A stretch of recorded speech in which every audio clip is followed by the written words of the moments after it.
Hello everyone, welcome to Endeavour Immigration. This is Gaurav. Australia PR process पे videos की series में आपका स्वागत है। आज की इस वीडियो में हम जिस ऑक्यूपेशन के बारे में बात करने जा रहे हैं वो ऑक्यूपेशन है कॉन्फ्रेंस एंड इवेंट ऑर्गेनाइज़र, जिसको जो है इवेंट मैनेजर भी बोलते हैं। तो इस वीडियो में हम इसकी एलिजिबिलिटी की बात करेंगे, स्किल असेसमेंट बॉडी की बात करेंगे, वीज़ा ऑप्शंस के बारे में बताएंगे कि कौन कौन सी सब क्लासेस के लिए ये जो ऑक्यूपेशन एलिजिबल है, और इसके पीआर एप्लीकेशन के बारे में बात करेंगे। तो हम ओवरऑल सारी चीज़ों के बारे में बात करने जा रहे हैं, from choosing your occupation to skill assessment and visa options everything. तो वीडियो को एंड तक ज़रूर देखें। तो आइए वीडियो को शुरू करते हैं। तो गाइस, सबसे पहले जब आप अपना ऑस्ट्रेलिया का पीआर का प्रोसेस शुरू करना चाहते हैं तो सबसे पहला जो स्टेप होता है आपके ऑक्यूपेशन को चेक करना होता है कि आपका ऑक्यूपेशन जो है पीआर की लिस्ट में है। तो जो ऑक्यूपेशन है इवेंट ऑर्गेनाइज़र या कॉन्फ्रेंस ऑर्गेनाइज़र या इवेंट मैनेजर, इसके जो अदर सूटेबल टाइटल्स हैं, जैसे इसको इवेंट मैनेजर भी बोल देते हैं, इवेंट प्लानर भी बोल देते हैं, एग्जीबिशन ऑर्गेनाइज़र भी बोलते हैं, वेडिंग कोऑर्डिनेटर भी बोलते हैं। तो ये सारे जो हैं इसके टाइटल्स हैं। तो इसका जो ऑक्यूपेशन कोड है वो एंस्को कोड भी जिसको बोलते हैं वो 149311 है। तो इस ऑक्यूपेशन में अगर आप जॉब कर रहे हैं तो आप जो है ऑस्ट्रेलिया की पीआर के लिए एलिजिबल हो सकते हैं। तो ऑक्यूपेशन चूज़ करने के बाद जो है आपको अपनी स्किल असेसमेंट बॉडी के बारे में पता होना चाहिए, क्योंकि ऑस्ट्रेलिया में पीआर अप्लाई करने के लिए आपको जो है अपनी स्किल असेसमेंट अप्लाई करनी होती है, और पॉजिटिव स्किल असेसमेंट आने के बाद ही जो है आप अपनी फ़ाइल जो है पूल में डाल सकते हैं। तो जो सेकंड स्टेप स्किल असेसमेंट का है, उसमें जो इवेंट मैनेजर्स की स्किल असेसमेंट बॉडी है वो वेट असेस है। वेट असेस से अगर आपको पॉजिटिव स्किल असेसमेंट मिल जाता है तो जो है आप नेक्स्ट स्टेप पे जा सकते हो। तो वेट असेस की जो स्किल असेसमेंट की रिक्वायरमेंट होती हैं फॉर दिस ऑक्यूपेशन, उसमें आपकी वो एजुकेशन को चेक करते हैं और आपके जो है वर्क एक्सपीरियंस को चेक करते हैं। तो इसमें जो है ये जो ऑक्यूपेशन है ग्रुप सी ऑक्यूपेशन है, इसमें अगर आपके पास रिलेवेंट स्टडी है इवेंट मैनेजमेंट के रिलेटेड, या इवेंट मैनेजमेंट के रिलेटेड रिलेवेंट स्टडी नहीं है, तो भी जो है आप अप्लाई कर सकते हैं, एज लॉन्ग एज आपके पास जो है इवेंट मैनेजर के रिलेटेड जो है वर्क एक्सपीरियंस है, जितने भी जो मैंने ऑक्यूपेशन पहले बोले थे। तो अब हम इसकी जो है मिनिमम एजुकेशन लेवल की रिक्वायरमेंट की बात कर लेते हैं वेट असेस की। तो वेट असेस में इस ऑक्यूपेशन के लिए अपनी स्किल असेसमेंट अप्लाई करने के लिए आपको जो है एक मिनिमम डिप्लोमा लेवल की स्टडी चाहिए होती है, AQF डिप्लोमा, जिसको AQF 5 लेवल का डिप्लोमा भी बोल देते हैं। कि यानी कि अगर आपने बैचलर डिग्री नहीं भी की हुई, आपने सिर्फ डिप्लोमा लेवल की स्टडी की हुई है, तो भी इस ऑक्यूपेशन में जो है आप अपनी पीआर अप्लाई कर सकते हैं। अब हम जो है एम्प्लॉयमेंट रिक्वायरमेंट्स की बात कर लेते हैं। तो एम्प्लॉयमेंट रिक्वायरमेंट्स में आपके पास जो है ये वर्क एक्सपीरियंस होना चाहिए किसी भी ऑक्यूपेशन में, जैसे एग्जीबिशन ऑर्गेनाइजर में हो गया, इवेंट मैनेजर में हो गया, इवेंट प्लानर में हो गया, वेडिंग कोऑर्डिनेटर में हो गया। तो वो जो आपका ऑक्यूपेशन है वो वर्क एक्सपीरियंस है, वो इस चीज़ पे मैटर करता है कि आपने जो है स्टडी किस चीज़ की हुई है, क्योंकि उसमें जो है टोटल 3 पाथवेज आ जाते हैं स्किल असेसमेंट अप्लाई करने के लिए। पहला जो पाथवे होता है उन लोगों के लिए जिनके पास जो है हाईली रिलेवेंट स्टडी है। हाईली रिलेवेंट स्टडी में अगर मैं बात करूँ तो आपके पास जो है इवेंट मैनेजमेंट की स्टडी होनी चाहिए। तो अगर तो आपने इवेंट मैनेजमेंट की स्टडी की हुई है, चाहे वो डिप्लोमा लेवल की है, डिग्री लेवल की है, या मास्टर डिग्री है लेवल की है, तो आपके पास जो है मिनिमम 1 ईयर का एक्सपीरियंस होना चाहिए, तो आप जो है अपनी स्किल असेसमेंट अप्लाई कर सकते हैं। दूसरा पाथवे उन लोगों के लिए है जिन्होंने एक डिप्लोमा लेवल की स्टडी भी नहीं की हुई, उससे भी लोअर लेवल की स्टडी की हुई है, जो कि सर्टिफिकेट 4 लेवल की होती है। तो भी आपके पास जो है 1 ईयर का वर्क एक्सपीरियंस ही होना चाहिए इन लास्ट 5 ईयर।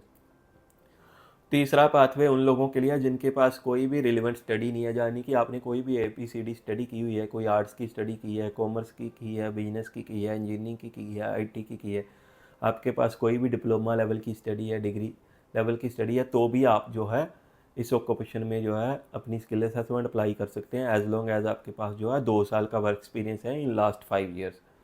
तो जो आपका वर्क एक्सपीरियंस है वो पेड वर्क एक्सपीरियंस होना चाहिए, वो इंटर्नशिप नहीं होनी चाहिए। चाहे आप किसी भी कैटेगरी में फॉल करते हो, 1 साल वाले वर्क एक्सपीरियंस की, चाहे 2 साल वाले वर्क एक्सपीरियंस की, और जो है work experience minimum 20 hours per week होना चाहिए। जो इसकी स्किल असेसमेंट बॉडी है वेट असेस है, जैसे कि मैं ऑलरेडी बता चुका हूँ। उससे पॉजिटिव स्किल असेसमेंट लेने के लिए आपको जो अपनी स्किल असेसमेंट अप्लाई करनी होती है, आपको अपनी जो है स्किल असेसमेंट की फ़ीस भी पे करनी होती है, जो कि ऑस्ट्रेलियन डॉलर्स में $1070 है। इंडियन रुपीज़ में जो है अप्रॉक्सीमेटली 60,000 फ़ीस होती है वेट असेस की।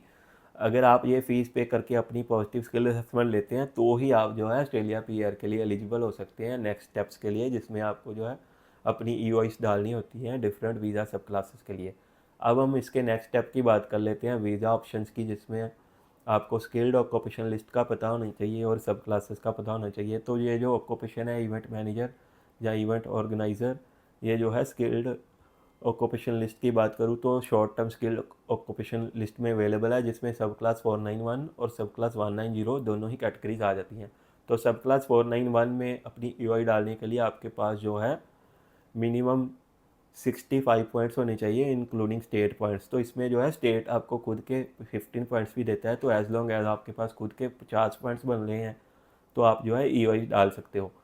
अगर आपके 190 के लिए अप्लाई करना चाहते हैं तो 190 में आपके खुद के जो है 60 पॉइंट्स होने चाहिए, उसमें स्टेट जो है आपको 5 पॉइंट्स देता है और आपके जो है 65 पॉइंट्स बन जाते हैं। तो दोनों वीज़ास में ये डिफरेंस है। जो सब क्लास 190 है वो स्किल्ड नॉमिनेटेड वीज़ा होता है, जिसको स्टेट स्पॉन्सरशिप बोल देते हैं, जिसमें आपको डायरेक्ट PR मिलती है। सब क्लास 491 जो है वो skilled work regional provisional visa होता है, जिसको प्रोविजनल PR बोलते हैं। और जो है आपको 3 साल जो है रीजनल एरिया में रहना होता है, उसके बाद जो है आप किसी मेट्रो एरिया में मूव हो सकते हैं। दोनों ही वीज़ा सब क्लासेस की जो फ़ीस है वो सेम है। दोनों की जो वीज़ा सब क्लासेस की फ़ीस है करंटली 4770 ऑस्ट्रेलियन डॉलर्स है। और जब आपको इन्विटेशन आ जाता है तो आपको जो है अपनी वीज़ा एप्लीकेशन फ़ीस इमिग्रेशन को पे करनी होती है, तब तो ही आप जो है अपनी वीज़ा एप्लीकेशन लॉन्च कर सकते हैं।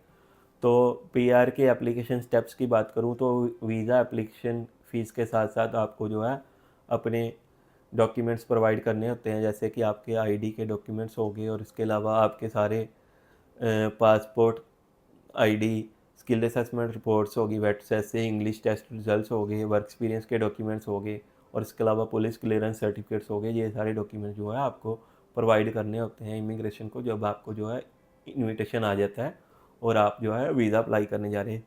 कुछ बातें इसमें ध्यान रखने योग्य होती हैं, वो ये है कि एज लॉन्ग एज आपके पास 65 पॉइंट्स है तो आप जो है अपनी EOI लॉन्च कर सकते हैं। लेकिन जो आपको इन्विटेशन आता है वो मेरिट बेस पे आता है। जिन लोगों के ज़्यादा पॉइंट्स होते हैं उनको पहले इन्विटेशन आता है। मान लो अगर आपके 70 पॉइंट्स हैं तो किसी दूसरे एप्लीकेंट के 75 पॉइंट्स हैं, वो भी पूल में है, तो जब इनविटेशन का राउंड होगा तो पहले 75 वालों को इनविटेशन आएगा। जब 75 वाले ख़त्म हो जाएंगे तो ही 70 वालों को इनविटेशन आएगा। तो जो काट ऑफ पीरियड है वो 75 पे भी जा सकता है, 80 पे भी जा सकता है, बट एज लॉन्ग एज आपके 65 हैं तो आप जो है EOI लॉन्च करने के लिए एलिजिबल हो जाते हैं। So this is the full process for PR for event managers और ऑर्गेनाइजर्स। तो इसमें मैंने आपको स्किल असेसमेंट बॉडी का भी बता दिया है, उसकी वर्क एक्सपीरियंस रिक्वायरमेंट्स का भी बता दिया है और वीज़ा सब क्लासेस के बारे में भी बता दिया है और जो आपके डॉक्यूमेंट्स के बारे में भी बता दिया है। आई होप कि आपको वीडियो पसंद आया होगा। ऐसी ही और वीडियोस के लिए आप हमारे चैनल को सब्सक्राइब कर सकते हैं। और इसके अलावा आपको अपना ऑस्ट्रेलिया PR का प्रोसेस शुरू करना है, आपका कोई भी ऑक्यूपेशन है, आप IT ऑक्यूपेशन से बिलोंग करते हो, आप इंजीनियर हो, आपके मैनेजमेंट ऑक्यूपेशंस हैं, यानी कि आप कोई मैनेजर हो, आप इंश्योरेंस सेक्टर में हो, आप बैंकिंग में हो, आपका कोई भी ऑक्यूपेशन है तो आप एंडेवर इमिग्रेशन की टीम को कॉन्टैक्ट कर सकते हैं with your up to date CV to check your eligibility. Thanks for watching this video, see you in the next video.